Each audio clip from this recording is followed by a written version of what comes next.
大家下午好，首先要感谢 T 还有楚轩，再次邀请我来。那平时我为什么带了一个演讲稿呢？平时我就是太爱满嘴跑火车了。那么说这次是一个很重要的论坛，希望我认真严肃能够尽可能的把内容说到点上。所以呢给了我一个演讲稿这也是我写了2个通宵就写了这么点儿，那我就念一念，大家就听一听，谢谢大家。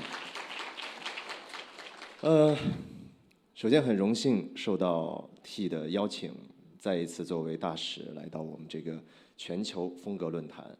那这一次的主题呢是责任的召唤，我就分享一些我的一些看法吧。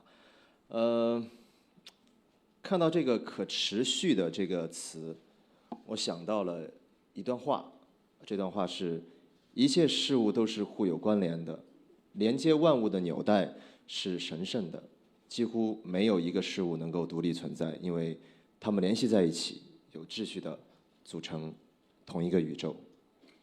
这段话来自陈思路。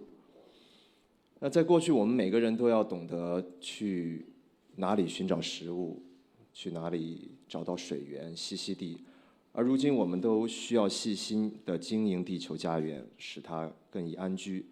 时代更迭，可持续的推进至关重要。我们需要以谦逊的态度去面对、打造一个更加包容和绿色的世界。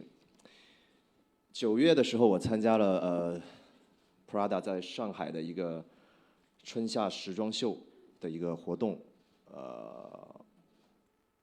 我从他们的活动也了解到了，他们也在持续的在做一个可持续的理念。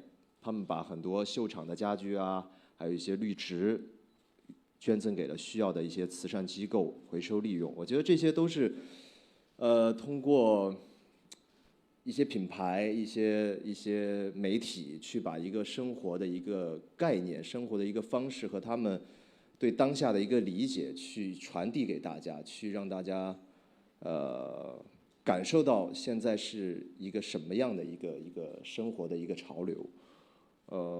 所以我希望在面对环境的时候，我们可以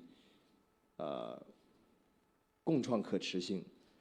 让我们以一颗谦卑的心去善待自然、善待地球，以虔诚之心去聆听爱因斯坦所说的宇宙的音乐。谢谢大家。